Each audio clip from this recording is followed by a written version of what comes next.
अस्सलामुअलैकुम वरहमतुल्लाहि वबरकातुहू। Welcome back to our channel. तो हम देखते हैं हयाती टेक्नोलॉजी का कारोबारी इस्तेमाल के कारोबार में किस तरह से इंडस्ट्रीज़ में हयाती टेक्नोलॉजी का इस्तेमाल किया जा सकता है। सबसे पहले देखते हैं ज़राअत में ज़रूरी हयाती टेक्नोलॉजी। ज़राअत के शोबे में हयाती टेक्नोलॉजी का इस्तेमाल ज़राअत में पैदावार और तनों बढ़ाने के लिए किया जाता है।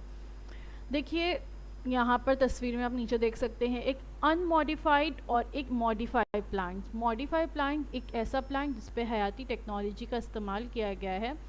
तो जिस पर हयाती टेक्नोलॉजी यूज़ की गई है वहाँ पर प्लांट ग्रोथ 50% ज़्यादा हुई है, 50% इंक्रीज़ इन फोटोसिंथेसिस एफिशिएंसी और लेस एनर्जी की उन्हें ज़रूरत है। तो इस तरह से जो हयाती टेक्नोलॉजी के ज़रिए प्लांट्स मॉडिफाई किए जाते हैं वो उसकी वजह से ज़राअत में पैदावार जो है बढ़ती है और तनाव को बढ़ाने के लिए इसका इस्तेमाल होता है। मखलूतुल नस्ल बीज दो अलग अलग फसलों के जीन यकजा करके मुख्तलिफ फसलों की मखलूत नस्ल हासिल की जाती है। फलों के लिए इसका बड़े पैमाने पर इस्तेमाल होने लगा है आजकल। तो मैंने इससे पहले भी आपको बताई थी कि मखलूतुल नस्ल बीज में क्या होता है। इन तरह के बीजों में दो अलग अलग तरह की फसलें हासिल की जाती है। जैसे आप यहाँ तस्वीर में देख सकते हो, दो अलग तरह की फसलें उनको यकजा किया जाता है। कॉर्न की एग्जाम्पल आप यहाँ पे देख सकते हो। और जो कॉर्न इस तरह से हासिल किए जाते हैं, आजकल हम जो भुट्टे देखते हैं उसके दाने आप देखिए कितने भुट्टे जो है बिल्कुल शेप में होते हैं, दाने भी बिल्कुल बराबर लाइन से जो है होते हैं, एक जैसी साइज़ के बड़े बड़े दाने होते हैं। जबकि अगर आप कुछ सालों पहले तक या गांव में भी आजकल अगर आप देखें कुछ पुरानी फसलें अगर की जाती हैं पुराने तरीक़ों से, तो भुट्टे जो होते हैं वो टेढ़े मेढ़े भी हुआ करते थे। बीजों के शेप्स जो है अनइवन भी हुआ कर, छोटे बड़े बीज होते थे। लेकिन आजकल ऐसा नहीं होता है क्योंकि मखलूतुल नस्ल जो है फल और सब्जियां हम इस्तेमाल करने लगे हैं। उसके अलावा तस्वीर में यहाँ पर आपको बताया गया है कि बीज स्ट्रॉबेरी और स्ट्रॉबेरी की मदद से एक नया फ्रूट बनाया गया है, पाइन बेरी। एप्रिकॉट और प्लम से वैसे ही एक नया फ्रूट बनाया गया है, प्लम कॉट। मैंडेरिन और रेड फिंगर लाइम से एक नया फ्रूट बनाया गया है, ब्लड लाइम। रेस्पबेरी और ब्लैकबेरी से टेबेरी। तो इस तरह से आजकल हम अपने अतराफ़ में बहुत सारे अलग अलग किस्म के नए नए फल देखते हैं। तो ये जो नए नए फल हम आजकल बाज़ारों में देख रहे हैं ये कुछ और नहीं है बल्कि इसमें बायोटेक्नोलॉजी का इस्तेमाल किया गया है। दो अलग अलग तरह के बीजों को मिलाकर एक नई तरह का फल बनाया गया है। जीन में तब्दील शुदा फसलें, जेनेटिकली मॉडिफाइड क्रॉप्स या जिसको जीएम क्रॉप्स या जीएमओ क्रॉप्स भी कहते हैं। जीन मैंने आपको इससे पहले भी बताई थी किससे कहते हैं।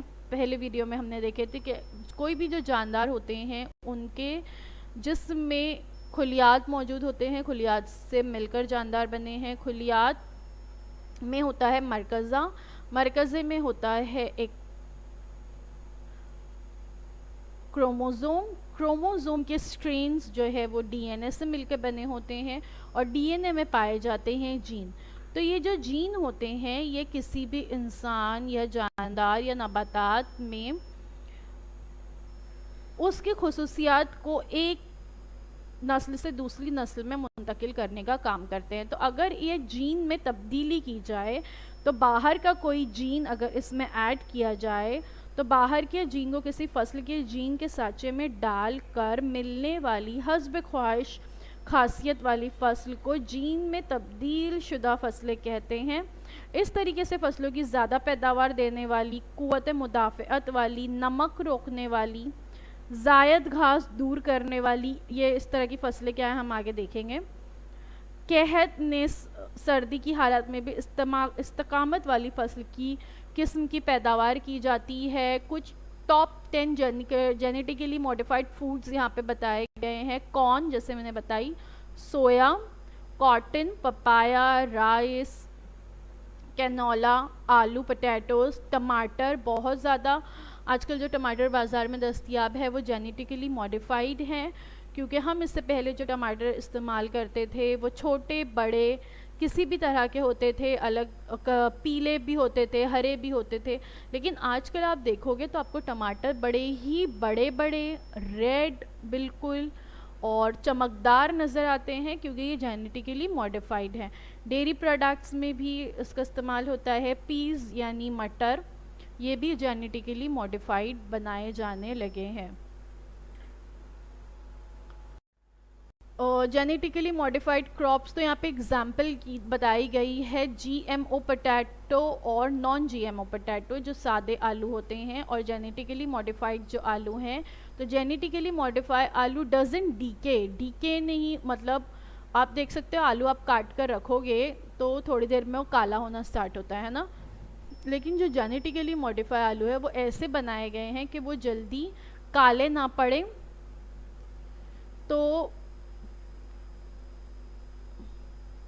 10 घंटे बाद भी कटने के वो उतने काले नहीं पड़ते। जीएमओ कॉर्न और नॉन ईटन बाय इंसेक्ट्स, इस तरह की जो जेनेटिकली मॉडिफाइड क्रॉप्स होती हैं वो इस तरह से बनाई जाती हैं कि उससे कीड़े मकोड़े खाकर तबाह ना करें। जबकि जो कुदरती तरीके से फसलें उगती हैं वो आप देख सकते हो कि उसको कीड़े ने खाकर तबाह कर दिया है। तो दोनों में फ़र्क यहाँ पर बताया गया है। उसके बाद है बीटी कॉटन या बीटी कपास। बेसिलस थ्योरेंजीनेसिस नामी बैक्टीरिया से एक मखसूस जीन निकाल कर कपास के बीज में डाला जाता है। नीचे बैक्टीरिया की तस्वीर देख सकते हो, इसमें से एक जीन निकाल कर, जीन मैंने बताई किसे कहते हैं ना, वो निकाल कर कपास के बीज के अंदर डाला जाता है। इससे तैयार होने वाले कपास के पौधे पर के लार्वे कपास के पत्ते खाते हैं, तो जीन इनके जिस्म की ग़िज़ा की नाली को ख़राब कर देते हैं, जिसकी वजह से लार्वे मर जाते हैं। देखिए, कपास की फसलों पर लार्वे बहुत ज़्यादा पाए जाते हैं जो फसलों को बहुत नुकसान पहुंचाते हैं। तो उसके लिए ये तरीका इख्तियार किया गया है कि इसमें जो ये बैक्टीरिया है उसके जीन निकाल कर डाल दिए जाते हैं। तो ये जो जीन है वो क्या करते हैं, वो उस लार्वे के जो ग़िज़ा की नाली है उसको ख़राब करते हैं, जिसकी वजह से लार्वे जो है वो मर जाते हैं। तो आपको यहाँ पर ऊपर की जो तस्वीर नज़र आ रही है, इसमें राइट हैंड साइड पर आप देख सकते हो एक कपास है छोटी सी, वो कॉटन है जो अनट्रीटेड है, बीटी कॉटन नहीं है। लेफ्ट हैंड साइड पे जो नज़र आ रही है ऊपर की तस्वीर में, वो बीटी कॉटन है जो एकदम फूली हुई आपको अच्छी नज़र आ रही है। तो बीटी कॉटन्स जो होती हैं या बैक्टीरिया का इस्तेमाल करने से जो कॉटन तैयार हो रही हैं आजकल, ये ज़्यादा फसलें देती हैं और नुकसानात कम होते हैं। बीटी बैगन, बिल्कुल यही जो बैक्टीरिया है बेसिलस थ्योरेंजीनेसिस, इससे मिलने वाले जीन का इस्तेमाल करके बीटी बैगन तैयार किया जाता है। इसे भी उसके बीजों में डाल दिया जाता है इसके जीन को। जीन के लिहाज से बेहतर बैगन में लेपिडोप्टेरिन नामी कीड़े को बर्बाद करने वाले जीन के अज्जा होते हैं। तो बैगन भी जो आजकल मार्केट में दस्तयाब होते हैं, आप वो देखते हो कि वो चमकदार होते हैं, बड़े होते हैं और कीड़े लगे हुए नहीं होते, वरना उमूमन बैगन पर कीड़े बहुत जल्दी लग जाते हैं, बैगनों में सुराख हो जाते हैं। आज भी जो गावटी बैगन जिसे हम कहते हैं, गांव वगैरह में अक्सर इस तरह के बैगन मिलते हैं। लेफ्ट हैंड साइड पे आप देख सकते हो, इसमें देखिए सुराख और कीड़े लगे हुए नज़र आ रहे हैं। और राइट हैंड साइड पे कीड़ा आपको बताया गया है, ये लेपिडोप्टेरिन नामी कीड़ा है। ये बैगन को ख़राब कर देता है, इसमें सुराख कर देता है, इसे खाता है। तो जब ये जीन के बैक्टीरिया के जीन इन बीजों में डाल दिए जाते हैं बैगन के, तो वो बैक्टीरिया, वो जो कीड़े हैं, जब उन्हें खाते हैं तो वो कीड़े ख़त्म हो जाते हैं और वो बैगन को नुकसान नहीं पहुंचा सकते। इसे ही बीटी बैगन कहते हैं।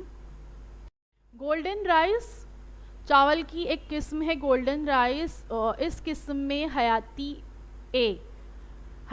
ए, विटामिन ए का जो बीटा कैरोटीन है वो बनाने वाला जीन जो है इसमें डाला गया है। 2005 में तैयार किया गया गोल्डन राइस 2 असली चावल के मुकाबले में 23 गुना ज़्यादा बीटा कैरोटीन प्रोवाइड करता है। गोल्डन राइस आप देख सकते हो, लेफ्ट हैंड साइड पे बताया गया है।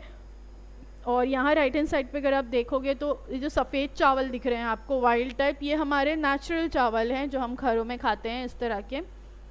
गोल्डन राइस 1 पहले बनाया गया और फिर उसके बाद 2005 में उसको थोड़ा मॉडिफाई करके गोल्डन राइस 2 बनाया गया, जिसमें 23 गुना ज़्यादा बीटा कैरोटीन पाया जाता है, विटामिन ए पाया जाता है जो कि सेहत के लिए बहुत मुफीद है। घास खत्म करने वाली नबातात। देखिए अक्सर क्या होता है, खेतों में जहाँ पर फसलें उगी होती हैं उनके अतराफ़ में घास भी उगना शुरू हो जाती है। जब ये घास अतराफ़ में उगती है तो घास की वजह से अहम फसलों की नशोनुमा में रुकावट पैदा होती है, क्योंकि घास जो है वो जो जितने भी खाद, ज़रूरी पानी, नमकियात जो अज्जा मिट्टी में मौजूद होते हैं, घास उन्हें हासिल कर लेती है और अहम फसलें जो है उन्हें हासिल नहीं कर पाती, तो इसलिए उनकी रुकावट में कमी हो जाती है। तो घास को ख़त्म करने के लिए घास कुश का इस्तेमाल करने पर उसके बुरे असरात उन फसलों पर होते हैं। अब अगर घास कुश यानी कुछ घास को ख़त्म करने वाली दवाओं का छिड़काव किया जाएगा तो उसके असरात फसलों पर भी देखने मिलते हैं, इसलिए घास कुश पौधे तैयार किए जाने लगे।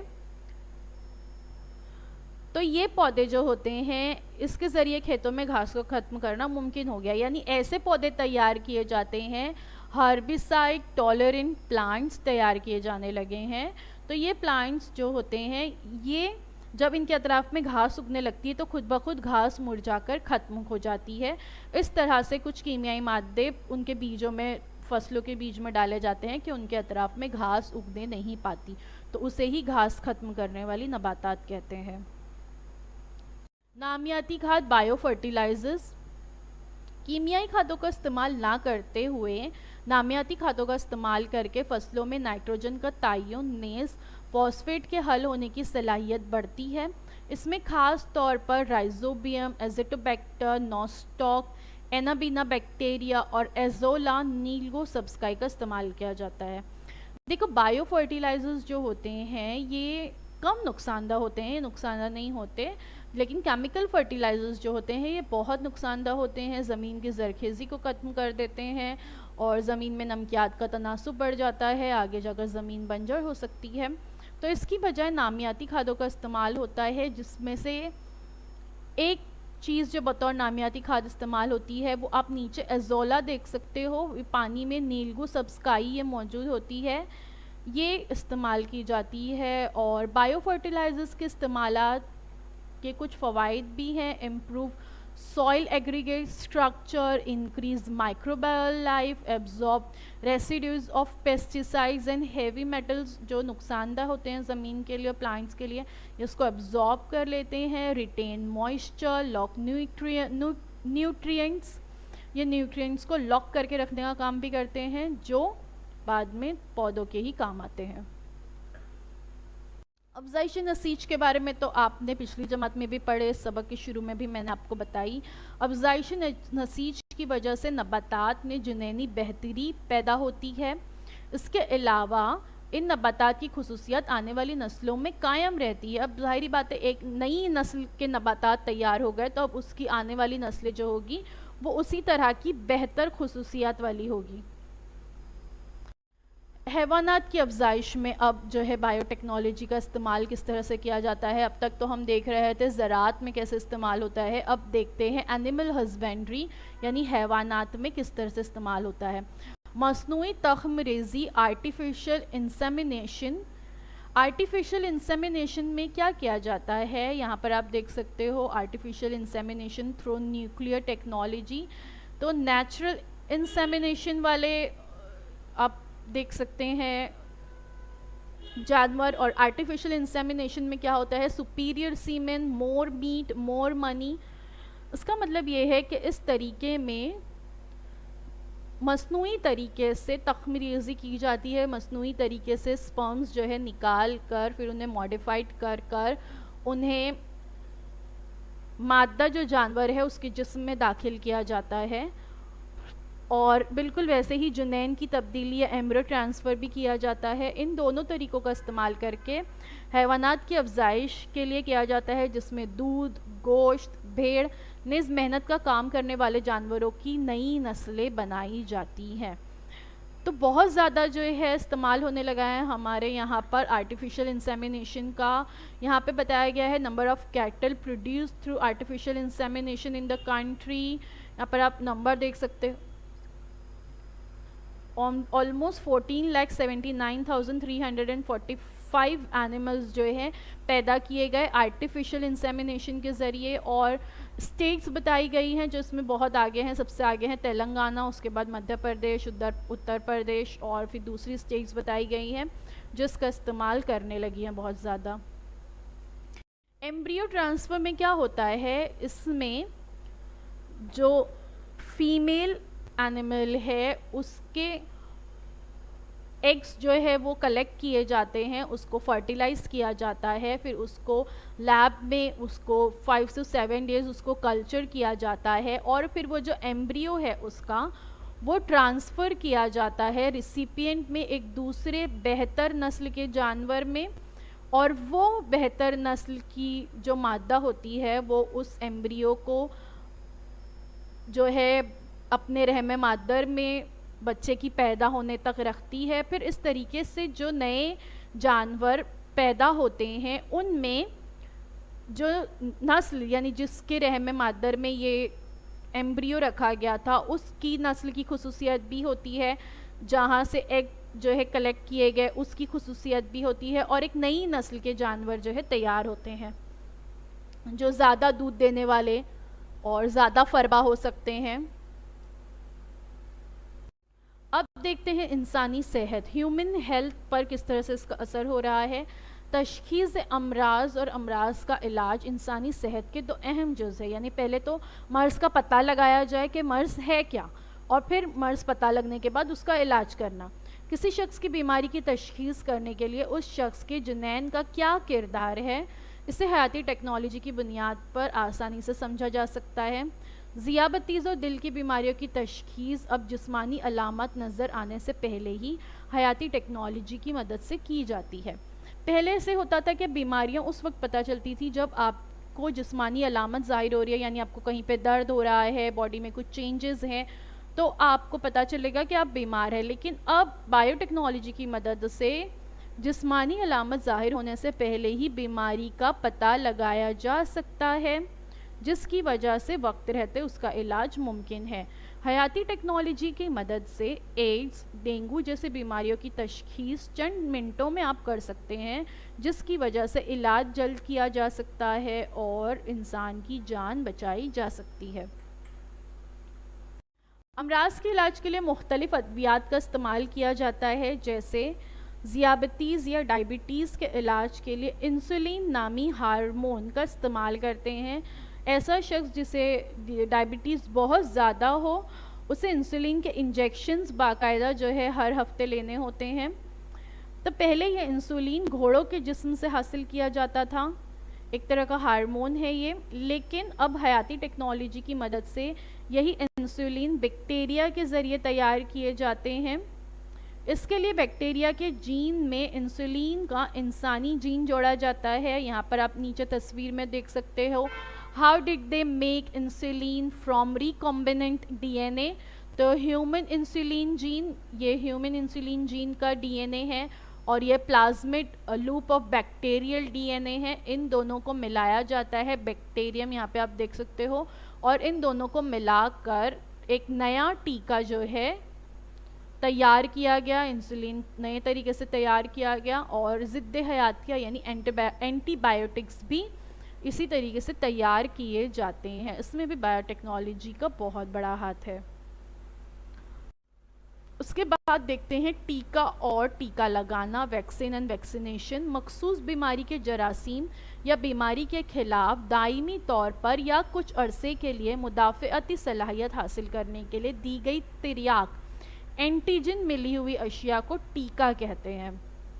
देखिए, मुख्तलिफ बीमारियों से बचने के लिए उसके टीके जो है पहले ही लगा लिए जाते हैं, बीमारी की निशानी ज़ाहिर होने के पहले ही टीके दे दिए जाते हैं, ताकि हमेशा के लिए उस बीमारी से आप बच सके या कुछ अरसे के लिए आपके जिस्म में मुदाफ़ती सलाहियत पैदा हो जाए कि आप उस बीमारी से लड़ सकें। रिवायती तौर पर बीमारी के जरासीम का इस्तेमाल करके ही टीका तैयार किया जाता था। पहले ये होता था कि जो बीमारी है वो बीमारी के ही जरासीम लेकर और उसमें बीमारी के जरासीम को मुकम्मल तौर पर मुर्दा करके या तो मुकम्मल तौर पर जरासीम को मार दिया जाता था या नीम मुर्दा करके उसे बतौर टीका जो है इस्तेमाल करते थे। लेकिन इससे कई अफराद को मुतल्लिका मर्ज़ भी लग जाता था। अब ये होता था कि अगर जो जरासीम बीमारी के ही जरासीम आप किसी के जिस्म में डाल दोगे तो कभी कभी उसका उल्टा असर भी होता था।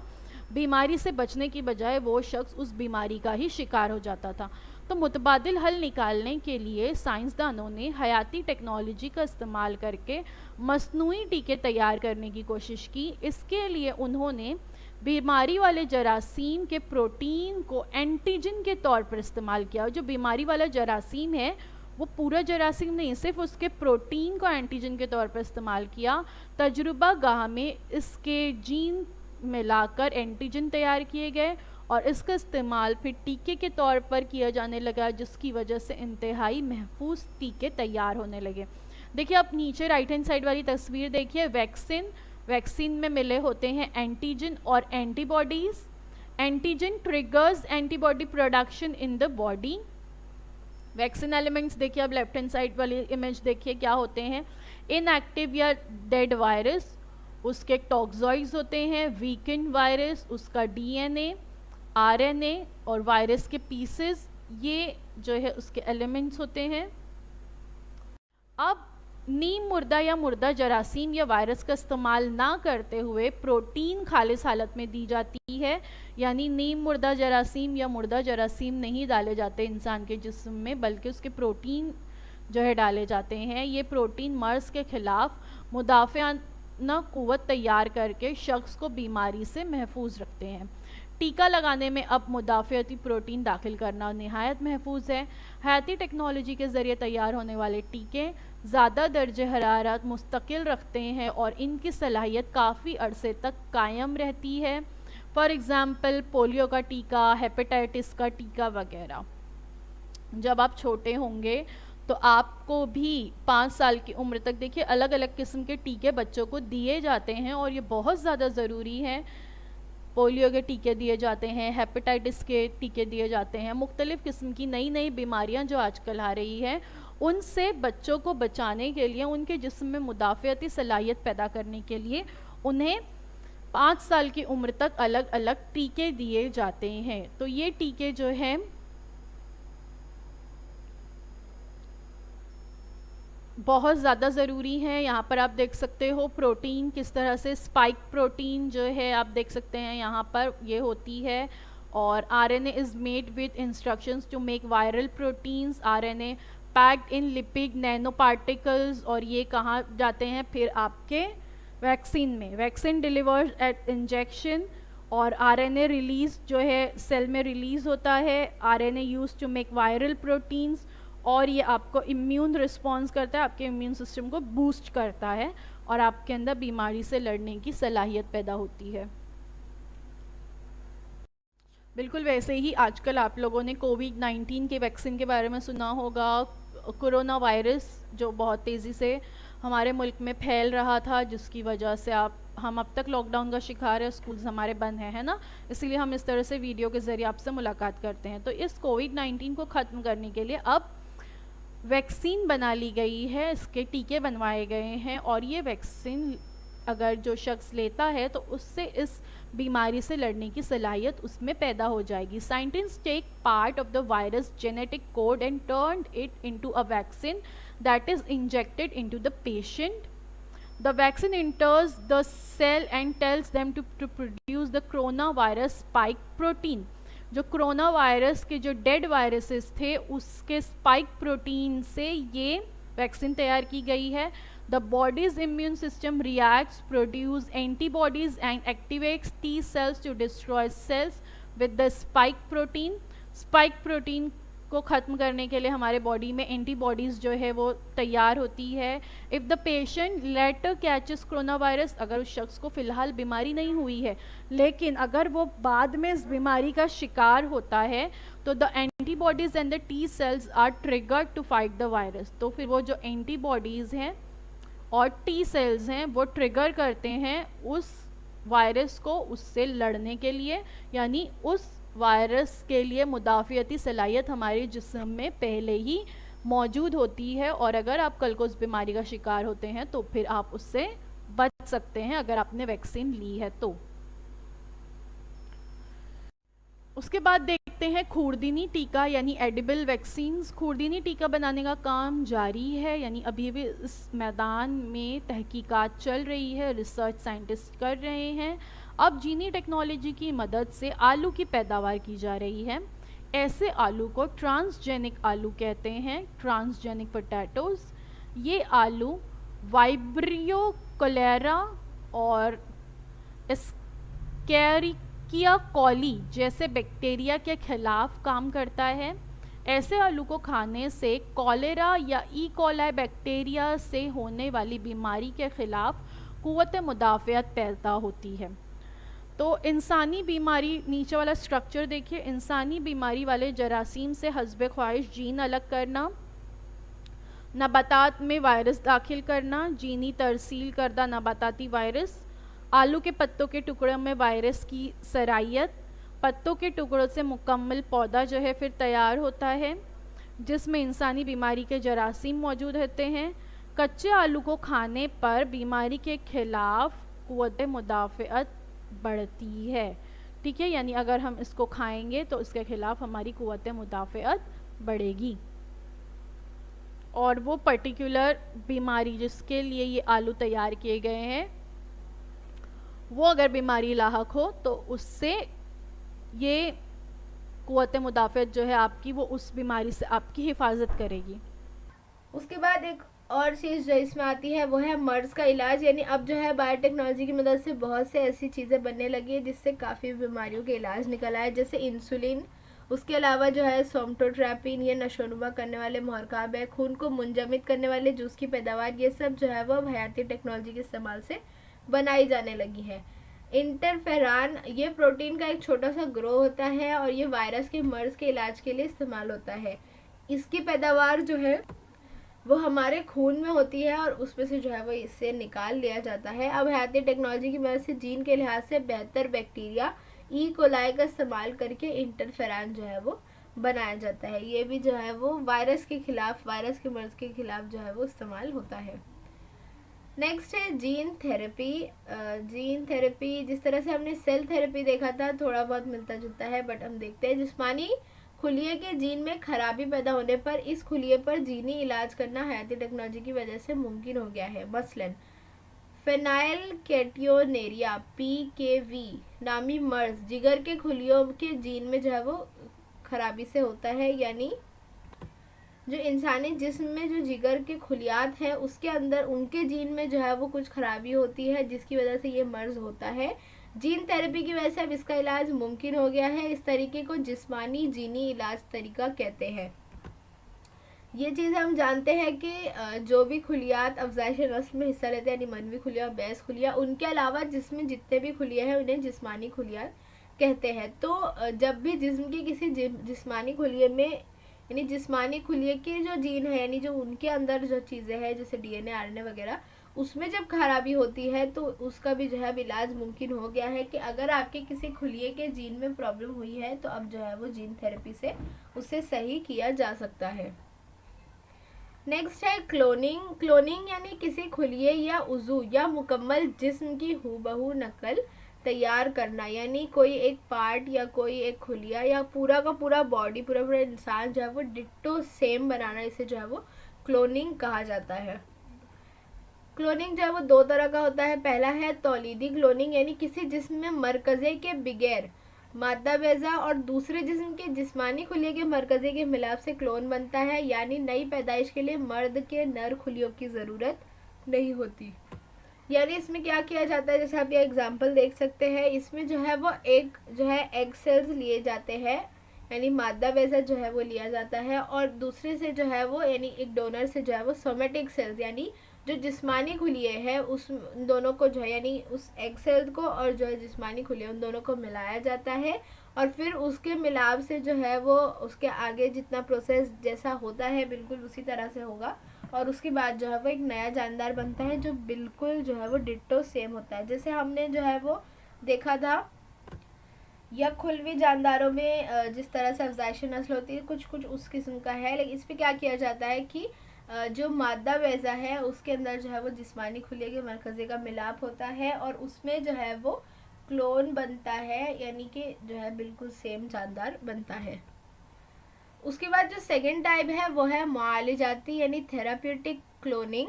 मरकज़े के बगैर मादा और दूसरे जिस्म की जिस्मानी खुलिये के मरकज़े के मिलाप से तैयार होने वाला खुलिया तजुर्बा गाह में परवान चढ़ाकर उसमें से जो है वो साग खुलिया तैयार किया जाता है। साग खुलिया हम जानते हैं जो ब्लास्टोसाइट एकदम जो शुरुआती प्रोसेस होता है उसमें जो है वो बहुत से साग खुलिये तैयार होते हैं, वहाँ से जो है वो साइंटिस्ट ले लेते हैं, या फिर जो है आगे आर्नोल्ड नली है और इसके अलावा red bone marrow, adipose tissues और खून के जो सेल्स है उसमें से भी स्टेम सेल्स हासिल किए जाते हैं। तो इसकी वजह से जो है वो किसी भी शख्स की कोई भी बदनज़मी जो है वो स्टेम सेल्स की तरफ से ठीक कर सकते हैं। खुलिये के जैसा ही जीन की क्लोनिंग करके इस किस्म के लाखों जीन तैयार किए जाते हैं जो जीनी इलाज और दीगर मकासद के लिए इस्तेमाल होते हैं।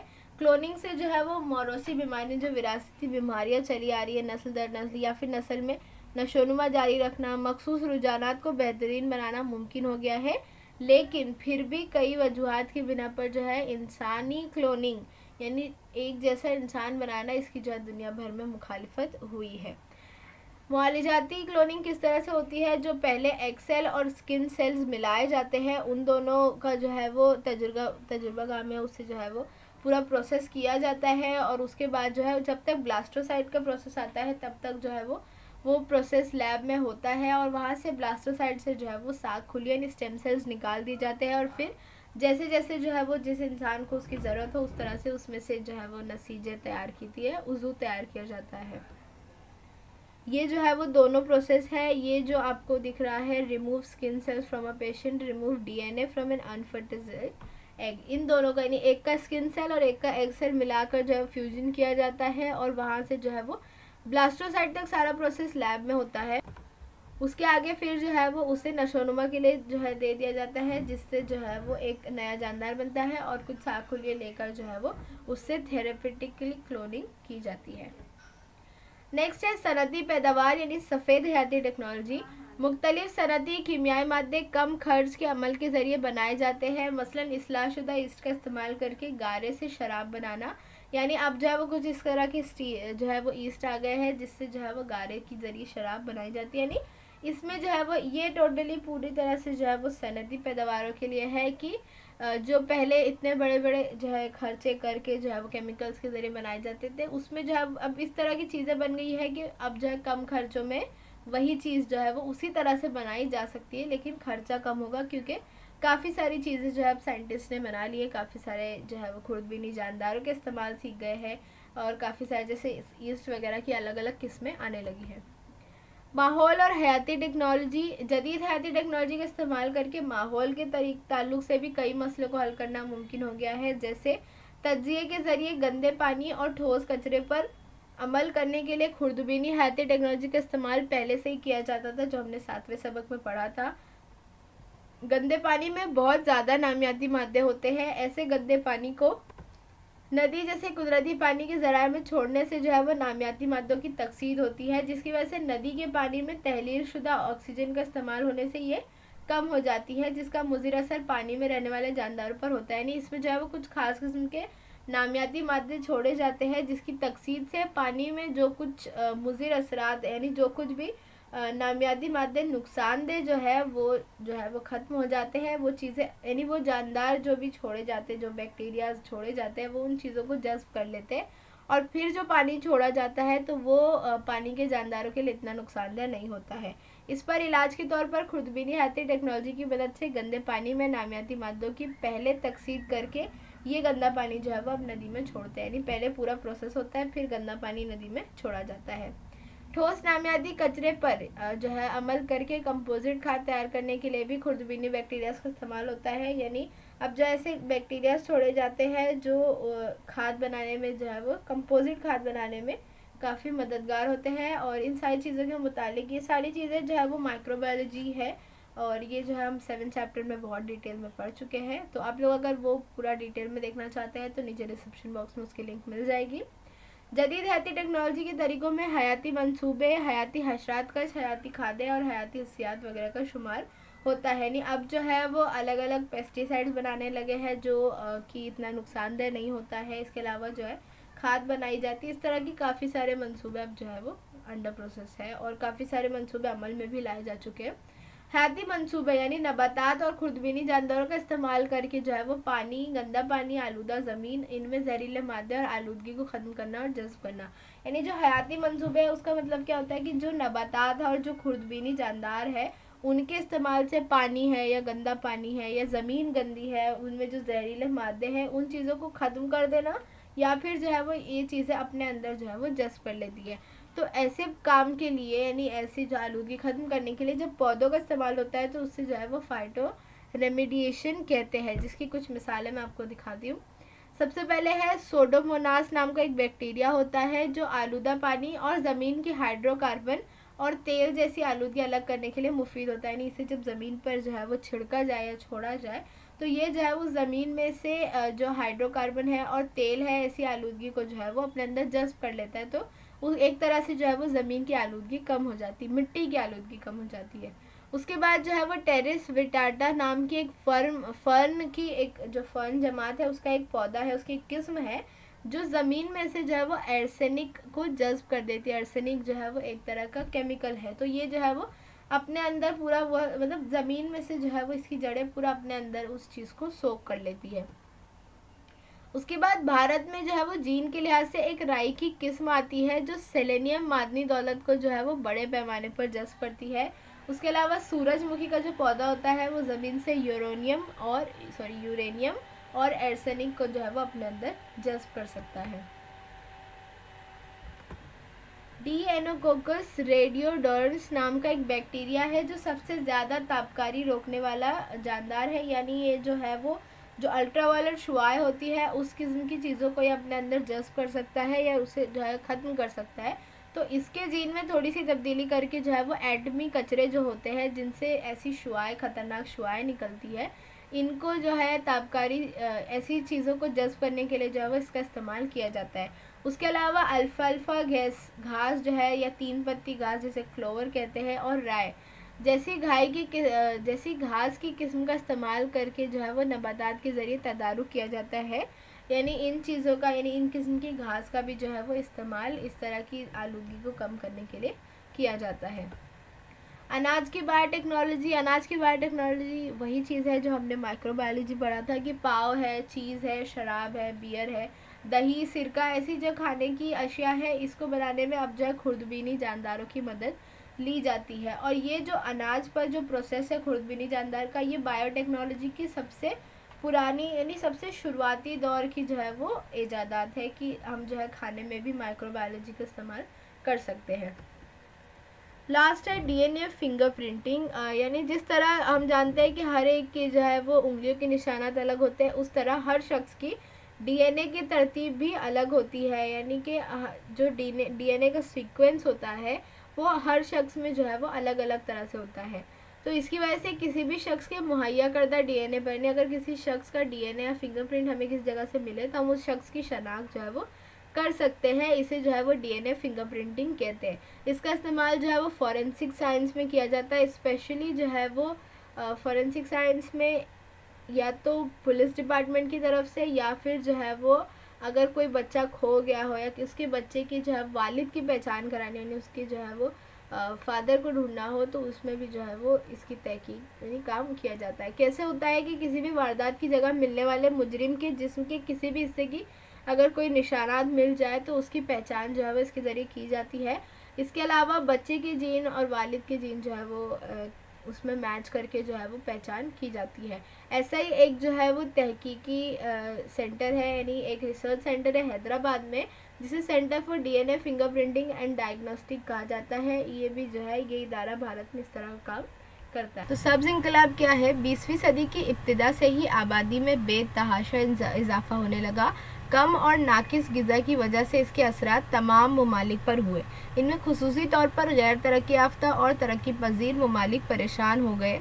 ज़र ज़मीन के कम रकबे में ज़्यादा से ज़्यादा अनाज की पैदावार के तरीके को सब्ज़ इंकलाब कहते हैं।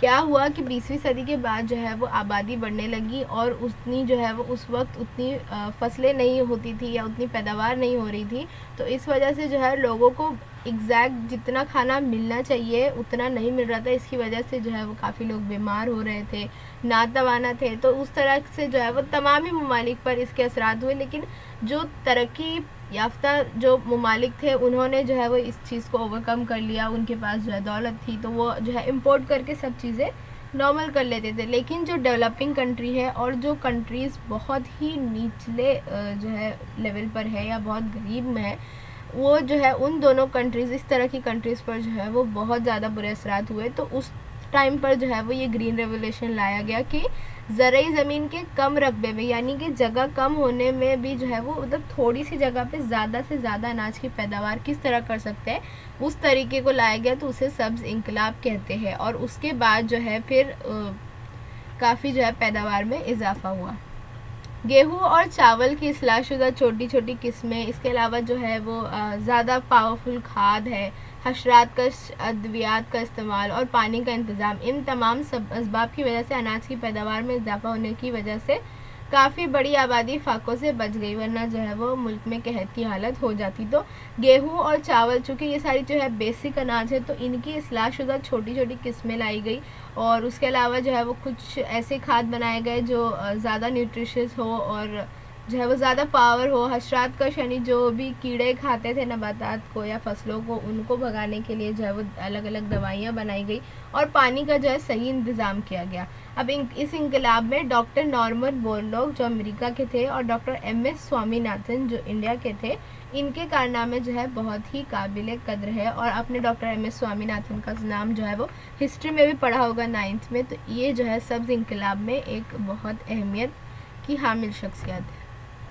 मुख्तलिफ़ फसलों की नई नई अक़साम की तहकीक करके उन्हें तैयार करने के लिए पूरे मुल्क में मुख्तलिफ़ तहकीकाती इदारे और तजुर्बा गाहें काम कर रही है। उसके बाद जो है फिर जैसे जैसे अवेयरनेस फैलती गई तो अलग अलग जो रिसर्च सेंटर्स खुलते गए, अलग अलग लैब खुलते गए। तो ऐसे ही जो है कुछ लैब है, जैसे इंडिया में Indian agriculture research institute IARI जो दिल्ली में है। इसके अलावा लींबू की जमात का कौमी तहकीकी इदारा ICAR में CCRI, और उसके मुख्तलिफ जो है शाखें हैं जो अलग अलग तरह की नबातात पर जो है रिसर्च करती है। Indian institute of science, national pomegranate research institute centre जो सोलापुर में है। ऐसे जो है वो अलग अलग किस्म के नबातात पर, अलग अलग किस्म की फसलों पर जो है वो तहकीकात पूरे मुल्क में जो है वो चालू है। अब उसके बाद आते हैं हम सफ़ेद इंकलाब में। तो जिस तरह सब्ज़ इंकलाब खेती से जुड़ा हुआ था, तो सफ़ेद इंकलाब ऑफकोर्स जो है वो दूध से जुड़ा हुआ है। अब सफ़ेद इंकलाब क्या है? दूध के ताल्लुक से भारत के चंद हिस्सों में आसूदगी थी, लेकिन दूध के हासिलात ज़्यादा अरसे तक इस्तेमाल के काबिल नहीं होते थे। जो भी चीज़ें बनाई भी जाती थी दूध को प्रिजर्व करने के लिए, वो भी जो है वो कुछ अरसे के बाद ख़राब हो जाती थी। तो डॉक्टर वर्गीस कुरियन ने ये साबित करके दिखाया कि उनके जो रिसर्च के ज़रिए कि बाहमी इमदाद और हयाती टेक्नोलॉजी की मदद से दूध की पैदावार अब सिर्फ जोड़ पेशा नहीं बल्कि एक मुकम्मल पेशा बन सकता है। ये जो है हयाती टेक्नोलॉजी का इस्तेमाल किस तरह होता है, जो आपका पूरा चैप्टर 7 है वो इसी पर बेस्ड है। स्टार्टिंग का जो पार्ट है कि किस तरह जो है वो दूध को प्रिजर्व करने के लिए उसमें अलग अलग जो है वो खुर्दबीनी हयातियात मिलाए जाते हैं और उससे जो है वो अलग अलग किस्म के प्रोडक्ट्स बनाए जाते हैं। तो डॉक्टर वर्गीस कुरियन ने जो है ये चीज़ साबित करके दिखाई थी। और उसके बाद गुजरात रियासत के आनंद में बाहमी इमदाद सोसाइटी के ज़रिए दूध की पैदावार की तहरीक को वो बहुत बुलंदी पर ले गए। अब ये आनंद बाहमी इमदाद society is none other than Amul company, यानी आनंद मिल्क यूनाइटेड लिमिटेड। ये जो है वो अमूल का जो शुरुआत हुई है ये डॉक्टर वर्गीस कुरियन और उनके साथ जो है वो आनंद जी ने मिलकर किया था। और यहीं से जो है वो सफ़ेद इंकलाब में अमूल कंपनी जो है वो उसका एक बहुत बहुत इम्पोर्टेंट कंट्रीब्यूट रहा है। दूध की पैदावार में खुद कफीली के हुसूल के लिए इसमें क्वालिटी कंट्रोल, दूध से बनी हुई दीगर अशिया की पैदावार और उनकी निगहदाश्त पर हैती टेक्नोलॉजी का पूरा इस्तेमाल करके नए नए उन्होंने तजुर्बात किए। अलग अलग किस्म की मशीनें बनाई गई, अलग अलग किस्म की जो है वो चेक करने वाली मशीनें बनाई गई। अगर आपने कभी डिस्कवरी वगैरह पर देखा हो, जो इस तरह की फैक्ट्रीज़ जो होती है, जो डेयरी प्रोडक्ट्स की फैक्ट्रीज होती है, तो उसमें आपको जो है वो बहुत सी ऐसी मशीनें मिलेगी जो हर एक मोड़ पर जो है वो उस प्रोडक्ट या जो भी वो चीज़ अब तक बनी है उसकी जो है वो क्वालिटी चेक करती है और उसमें जो है वो किस किस्म की ताकत है या किस किस्म की नुकसानदा खुर्दबीन है, सब चीज़ की जो है वो चेकिंग वहाँ पर होती है। तो इन सारी चीज़ों का जो है वो सफ़ेद इंकलाब में इस्तेमाल हुआ और एक जो है उस वक्त टैगलाइन चलती थी, हमारा मुल्क हमारा मिल्क। उसके बाद आता है नीला इंकलाब। तो अब जैसे सब्ज और सफ़ेद इंकलाब था, तो ऑफ कोर्स नीला इंकलाब will be associated with the water. लेकिन यहाँ पर जो है वो इस नीले इंकलाब में पानी से मुराद जो है वो जो पानी के अंदर के जानदार है, स्पेशली इन जानदारों से किस तरह कारोबार हो सकता है, यानी जो मछली पालन होता है, यानी जो माहीगिरी का पेशा है, उससे मुतालिक है। नीला इंकलाब यानी पानी का इस्तेमाल करके काबिल इस्तेमाल बैक्टीरिया की पैदावार करना। मशरक़ी एशियाई ममालिक में खेती के तालाब और उसमें पलने वाली मछलियाँ बड़े पैमाने पर मिलती है, लेकिन सिर्फ मछलियाँ, झींगे वगैरह तक ही महदूद ना रहते हुए दीगर हैवानात और नबातात पर भी गौर किया जा रहा है। भारत सरकार ने नीला मिशन इंकलाब 2016 में NKM यानी नील क्रांति मिशन 2016 प्रोग्राम के ज़रिए मछली पालन की ज़्यादा से ज़्यादा हौसला अफजाई करके पैदावार में इजाफे का तसव्वुर दिया। इसके लिए 50 से 100% तक जो सरकारी इमदाद मुहैया की जाती है, यानी कि जो है वो अलग अलग किस्म की मछलियों को पकड़ना, उनका कारोबार, इसके अलावा जो है वो जो भी किस्म के बैक्टीरियाज़ और जो भी किस्म के हयातियात मिल सकते हैं पानी के अंदर से हमें, वो सारी चीज़ें जो है वो उसको ज़्यादा से ज़्यादा इस्तेमाल में लाना, इसके लिए जो है वो ये मिशन शुरू किया गया था। समुंदर के खारे पानी या खेत के तालाब के मीठे पानी में बड़े पैमाने पर मछली पालन मुमकिन है। ऑफ कोर्स अब बहुत बड़े पैमाने पर होती भी है माहीगिरी। आप लोगों ने देखा होगा जो कोली वगैरह का इलाका है मुंबई में, उन लोग जो है बड़े बड़े जाल बिछाते हैं और बहुत बड़े पैमाने पर मछलियाँ पकड़ी जाती है, उसे सुखाया वगैरह जाता है। अगर आप जो है वो मड आइलैंड या मारवे और जो मुंबई गोवा बॉर्डर है उस साइड अगर आप देखें तो आपको बहुत सारे ऐसे जगह मिलेगी जहाँ पर जो है वो पूरे जाल में मछलियाँ फंसी होती है और उसे जो है वहाँ पर ऐसे फैला कर रखा जाता है। तो बहुत बड़े पैमाने पर जो है वो माहीगिरी अब हो रही है भारत में। रोहू, कटला जैसे मीठे पानी की मछली या झींगा, शेंडी जैसी खारे पानी की पैदावार अब जो है बड़े पैमाने पर हासिल होने लगी है। नेक्स्ट आता है खाद। तो खाद में कोई ऐसा बहुत अलग टॉपिक नहीं है। हम खाद में जानते हैं ज़राअत के कारोबार में दो तरह की खाद होती है। एक होती है नामियाती, यानी कि जो फ़ायदेमंद होती है, और दूसरी होती है कीमियाई, यानी जो केमिकल से बनी होती है, जो इंडस्ट्रीज़ में मतलब फैक्ट्रीज़ में बनती है। नामियाती खाद के इस्तेमाल से ज़मीन की ज़रखेज़ी बहाल होकर ज़मीन में पानी ठहरने की सलाहियत होती है, जबकि केमिकल जो है वो ज़मीन को ख़राब कर देता है, स्पेशली बंजर कर देता है। और अब अगर देखें मैन्योर जो है, यानी जो नामियाती खाद है, वो मिट्टी से और जो दूसरी किस्म की ऐसी चीज़ें होती है जो जैसे कि अलग अलग खुर्दबीनी जानदार हो गए, इसके अलावा जो खाने की बची हुई चीज़ें होती हैं, जो जानदारों की फाजिल अशिया होती है, इन सब चीज़ों से बनी होती है। ये जो है वो ऑलमोस्ट लाइक मिट्टी जैसी दिखती है। और जो फर्टिलाइज़र है वो आप देख सकते हैं इस तरह के जो ना ऐसे छोटे छोटे बॉल्स जैसे दिखते हैं। तो ये जो है वो इनकी पहचान है। हुमस की वजह से ज़रूरत के मुताबिक ज़मीन की ऊपरी सतह तैयार होती है। केचुए फफूंद की वजह से ज़मीन के कई ज़रूरी अज्जा जो है वो फसलों को मिलते हैं। और मिट्टी के बगैर खेती हाइड्रोपोनिक्स में माए खाद का इस्तेमाल मुनासिब होता है, लेकिन कीमियाई खादों के गैर ज़रूरी इस्तेमाल से ख़तरा ज़्यादा है। इसमें खुसूसी तौर पर ज़मीन बंजर हो जाती है। ह्यूमस जो है वो ज़मीन की एक तरह की तह बनाई जाती है ऊपर, जिसमें जो है नामियाती अज्जा मौजूद होते हैं। और इसके अलावा अगर जो है वो इस तरह की खाद ना इस्तेमाल की जाए तो बहुत सी माए खाद यानी जो लिक्विड फॉर्म में भी आती है, जैसे आप यहाँ की तस्वीर में देख सकते हैं। तो इसका कहने का यही मतलब है कि जितना हो सके आप लोग जो है कीमियाई खादों को इग्नोर करिए। उनके जो है गैर ज़रूरी इस्तेमाल ख़तरनाक है और ख़ास तौर पर ज़मीन बंजर होती है। इसके अलावा उसमें जो केमिकल होंगे वो उस नबातात को खाने वालों में जाएंगे, स्पेशली चाहे वो जानवर हो या हम इंसान हो, सभी के लिए जो है नुकसानदा होगा। अब आता है हशरात कश यानी इंसेक्टिसाइड्स, यानी कि ऐसे लिक्विड्स जो नबातात पर छिड़के जाते हैं ताकि उन्हें खाने वाले कीड़े जो है वो दूर रहें। नबातात और फसलों में कुदरती तौर पर क़ुव्वत मुदाफ़अत के ज़रिए बीमारी को टाला जा सकता है, लेकिन हशरात कश के इस्तेमाल पर पाबंदी नहीं होती है। मेंढक, कीड़ेखोर परिंदे जैसे किसान दोस्त कीड़ों की तादाद पर काबू रखते हैं, लेकिन पैदावार बढ़ाने के लिए हशरात कश का इस्तेमाल बड़े पैमाने पर किया जाता है। इवन दो बहुत से जो है इस तरह के जानदार होते हैं, जानवर होते हैं, जैसे मेंढक है या कुछ परिंदे हैं जो कीड़े खा सकते हैं, इसकी वजह से जो है वो फसलों पर काफ़ी हद तक फसलों का तहफ़्फ़ुज़ किया जा सकता है, उन्हें कीड़ों से बचा सकते हैं। लेकिन फिर भी जो है वो लोग बहुत बड़े पैमाने पर जो किसान है वो हशरात कश का इस्तेमाल करते हैं ताकि उनकी फसल जो है वो बच पाए, मतलब ज़्यादा ख़राब ना हो। हशरात कश अद्वियात भी जो है एक किस्म का जहर ही है जो पानी और ग़िज़ा के ज़रिए ग़िज़ा की नाली में जाते हैं, जिसकी वजह से हयाती जहर में ज़्यादती होती है। डीडीटी, मेलाचियान, क्लोरोपायरीफाइस जैसे कई हशरात कश अद्वियात नुकसानदा पाई गई है। यानी ओवरऑल जो है वो अगर वो किसी कीड़े को जो है वो नुकसान पहुंचा रही तो उसका कोई ना कोई असर, यानी वो दवा अगर इंसानी बॉडी में भी जाएगी तब भी जो है वो उसका कोई ना कोई जो है साइड इफ़ेक्ट होगा। और ऐसी बहुत सी हशरात कश जो है दवाएं हैं जिसकी चेकिंग पर पता चला है कि ये जो है वो इंसान के लिए भी नुकसानदा है। अब आता है नामियाती काश्तकारी यानी ऑर्गेनिक फार्मिंग पर। आजकल नामियाती खेती और नामियाती पैदावार ये अल्फाज जो है बहुत आम हो चुके हैं, स्पेशली ऑर्गेनिक बोलकर जो है आप लोगों ने काफ़ी बार देखा होगा। बाज़ारों में भी बहुत सारी जगहों पर नामियाती पैदावार अब मुहैया है और इसकी मांग जो है दिन ब दिन बढ़ती जा रही है। ज़राअत करते वक्त कीमियाई खाद और जरासीम कश दवा का बेजा इस्तेमाल बेहद आम हो गया है। जैसे हमने अभी पीछे पढ़ा कि बहुत से जो है वो किसान नहीं इतना ध्यान देते, बस जो उन्हें मिला और उसी तरह के प्रोडक्ट्स डाल देते हैं। ये जहरीले मादे ग़िज़ा और पानी के ज़रिए हम इंसानों तक पहुँचते हैं और उसके कई मुज़िर असरात इंसान पर और माहौल पर नज़र आ रहे हैं। इंसान पर इस तरह की उनकी बॉडी में जाकर ये मादे जो है वो अलग अलग पार्ट्स को नुकसान पहुँचाते हैं, और माहौल पर इस तरह की जो है ज़मीन ख़राब होती है, मिट्टी ख़राब होती है, ज़मीन बंजर हो जाती है। तो इस तरह से जो है वो इसका नुकसान अब देखने नज़र आ रहा है।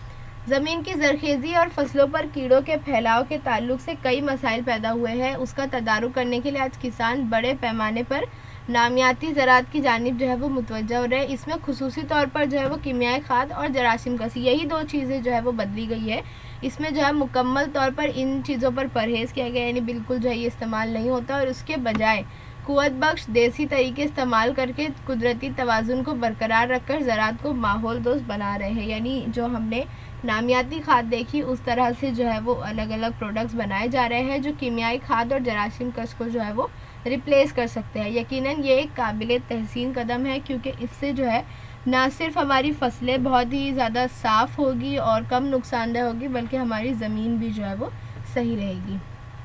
अब आते हैं शहद की मक्खी पालन। आप लोगों ने आई डोंट नो, मेरे साथ तो काफ़ी बार हुआ है, आप लोगों की बिल्डिंग में, सोसाइटी में जो है कहीं पर जो है शहद की मक्खी का छत्ता हो और उसे निकालने के लिए लोग आए और आपको कहा गया हो कि खिड़कियां जो है बंद कर ले, हम लोग छत्ता निकालने वाले हैं। तो छत्ता जो है वो इस तरह निकाला जाता है कि जो बहुत ही गलत तरीका है कि धुआं करके जो है वो मक्खियों को भगाते हैं और फिर जो है वो उस छत्ते को निकाल लेते हैं। लेकिन इस तरीके से क्या होता है, एक तो छत्ते का भी नुकसान होता है, ऊपर से जो शहद की मक्खियाँ है वो भी जो है वो मर जाती है। तो अब क्या किया जाता है, कुछ इस तरह के जो है वो मसनूई डब्बे आते हैं, ये बॉक्सेस आते हैं, इसमें जो है वो शहद की मक्खियों को पाला जाता है और उसके बाद जो है वो उन्हें निकाल कर उसमें से शहद जो है वो अलग कर दिया जाता है। तो ये जो है वो इस तरह से शहद की मक्खियों का नुकसान भी नहीं होता और हमें जो है शहद भी हासिल हो जाता है। अब है अद्वियाती काश्तकारी। अद्वियाती यानी मेडिसिन, काश्तकारी यानी फार्मिंग, लेकिन इसका मतलब ये नहीं है कि दवाओं की खेती की जा रही है। इसका मतलब ऐसे नबातात की खेती करना जो दवाओं के तौर पर इस्तेमाल होते हैं। भारत में हयाती तनूह बड़े पैमाने पर पाया जाता है। हम जानते हैं नबातात और हैवानात में बहुत किस्मों की जो है वो अलग अलग नस्लें हमारे मुल्क में मौजूद है। इनका इस्तेमाल करके भारत के लोग कुदरत के साथ मोहब्बत का रिश्ता जोड़े हुए हैं। इनका इस्तेमाल बहुत बड़े पैमाने पर होता है। हमारे यहाँ पर जो है वो आयुर्वेदा करके पूरी अलग फील्ड है जिसमें इन्हीं चीज़ों को पढ़ा जाता है। इनका इस्तेमाल दवाओं के तौर पर किया जाता है और कुदरती दौलत का इस्तेमाल करके मर्ज से छुटकारा पाने में आयुर्वेदिक का बहुत बड़ा विरसा जो है हमारे मुल्क में मौजूद है। कुछ मेडिसिनल प्लांट्स जो हम नॉर्मली अपने घर में भी उगाते हैं, जैसे कि एलोवेरा है ऑफ कोर्स, तुलसी का पौधा हो जाता है, बेसिल है, लेमन बाम है, लेवेंडर आप लोगों ने सुना होगा, मैरीगोल्ड, पेपरमिंट वगैरह, रोज़मेरी जो है खानों में भी इस्तेमाल होती है आई थिंक। तो इस तरह से जो है ये ये प्लांट्स है। आयुर्वेद में बयान की गई अद्वितीय नबातात पहले जंगलों से हासिल की जाती थी, जिसे आप मोस्टली जड़ी बूटियाँ के नाम से जानते हैं। तो जड़ी बूटियों के मुतालिक जो है वो बहुत से जो है वो किताबें लिखी गई है और उसमें जो है वो अलग अलग किस्मों के इलाज बताए गए हैं। लेकिन अब चूँकि जंगलात कम होते जा रहे हैं तो इसकी वजह से जो है वो अद्वितीय नबातात भी जो है वो ख़त्म होने लगी है और ऐसी नबातात की ज़राअत अब जो है वो ख़ास तौर पर मतलब एक एक नाम निकाल कर उनकी जो है वो फसलें की जा रही है, क्योंकि हमारे जंगल ख़त्म हो रहे हैं और हमें जो है वो इलाज के लिए इन नबातात की ज़रूरत है। तो इस वजह से जो है वो इनकी खेती जो है वो की जाती है। लास्ट है फलों की सनत, फ्रूट प्रोसेसिंग इंडस्ट्री। ये जो है वो कुछ अलग चीज़ नहीं है, जो आप लोगों ने चैप्टर 7 में पढ़ा था वही है। फलों से बनने वाली कई किस्म की अशिया हम रोज़मर्रा ज़िंदगी में खाते हैं, फिर जैसे कि वो जूस हो या फ्रोज़न फ्रूट्स हो या जैम हो या कैंडीज़ हो या जो जेली आती है, जो अलग अलग तरह के ड्रिंक्स आते हैं, ये सब जो है वो फूल से बनते हैं, फलों से बनते हैं। जैसे चॉकलेट्स है, शरबत है, जैम है, जेली वगैरह फलों पर अमल करके मुमकिन हुआ है। फल में जो है वो ख़राब होने वाली ज़रूरी पैदावार है, इसीलिए जो है वो इसके साथ कुछ प्रिजर्वेंट्स मिलाकर जो है और इसके ऊपर अलग अलग अमल करके से इसको सुखाना या नमकाना या इसको शक्कर मिलाना या इसको ठंडा करना, जो मुंजमद करना, हवाबंद डब्बों का इस्तेमाल करना, इन चीज़ों की वजह से जो है वो फल को एक अलग रूप देकर जो है वो जल्दी ख़राब ना हो, इस तरह से बनाया जाता है। और ऊपर से कोल्ड स्टोरेज जो है यानी कि एकदम जो है वो उसको चिल्ड कर दिया जाता है ताकि वो एक लंबे अरसे तक जो है वो इस्तेमाल के काबिल रहे। तो इस तरह से जो है वो फलों की इंडस्ट्री यानी फलों पर जो है ये अलग अलग अमल करके जो है वो उन्हें इस्तेमाल के काबिल, लंबे अरसे तक इस्तेमाल के काबिल बनाया जाता है।